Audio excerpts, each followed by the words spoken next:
With us now is UNICEF spokesperson Joe English. Joe, thank you for your time tonight.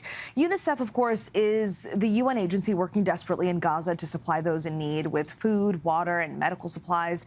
Joe, as our correspondent in Israel, Matt Gutman, just reported, aid distribution remains a challenge.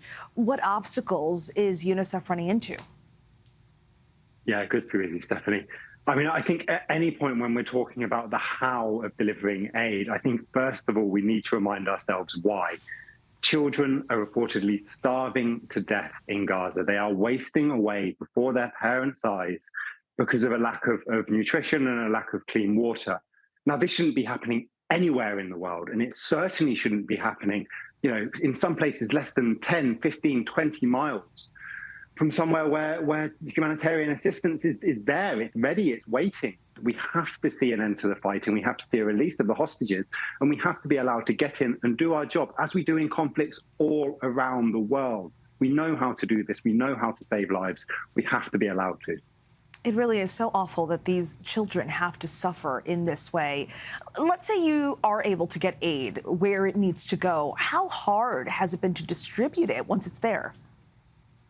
It has been incredibly difficult to distribute. I mean, one of the reasons, and many of us have seen the images of families who are, beside themselves with desperation. And part of the reason is that the aid deliveries that have gone in have been sporadic. They've been rare. They haven't been consistent. And that's why we don't just call for access, but we call for continued regular access, because families need to be confident that the delivery that is coming today will not be the only delivery in the next couple of weeks, that we'll be able to get in today and tomorrow and the day after.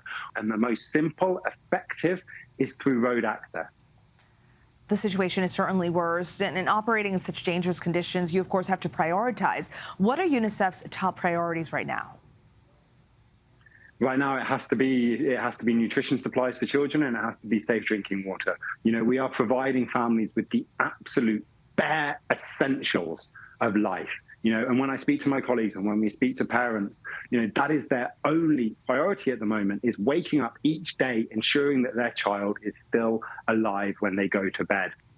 Absolutely, and seeing their faces, we've seen some of the images of the children that are going through this hardship. It's heartbreaking to see them going through this. An estimated 17,000 children have lost one or both parents in Gaza.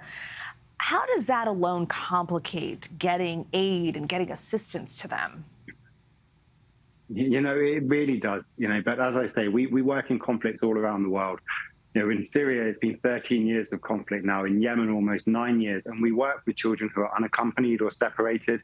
We work with children who have lost both of their parents. And we know how, through love and affection and care and services and all of these things that any parent, any caregiver, wants and hopes for their child, that we can help them begin to rebuild the pieces of their shattered lives. But that has to start with an end to the fighting. You mentioned Syria. They've been in conflict for 13 years, and we know that UNICEF attempts to help suffering children in places like Syria, Somalia, South Sudan. Are the children of Gaza facing a situation just as bad?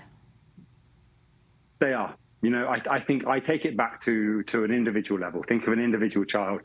Think of an individual parent who is waking up, with the scenes that we are seeing right now on the screen. And imagine trying to protect your child from that, trying to explain to your child what is going on. I don't think any of us can truly comprehend that. And the levels of starvation that we're seeing, the levels of malnutrition that we're seeing, and we know how to treat children like this. We have the tools at our disposal. We just have to be able to reach them. We cannot say it enough. It has to end. If a ceasefire can be negotiated, and of course it's a big if right now, how long does UNICEF see itself working in Gaza? How much longer can you all continue there? We will not stop. We have been in Gaza for many, many, many decades, and we will be there during the fighting. We will be there once the guns finally, thankfully, fall silent.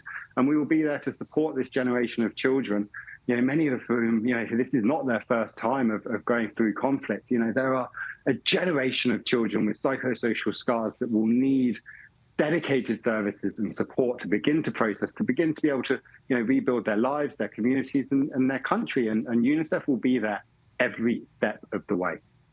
It's an absolutely heartbreaking situation, and so thankful that UNICEF and yourself are putting the work in and not giving up. Really appreciate your time tonight. Thank you so much for sharing about your efforts and the work that you're doing in so many different nations. UNICEF spokesperson Joe English, thank you. Thanks so much, Stephanie.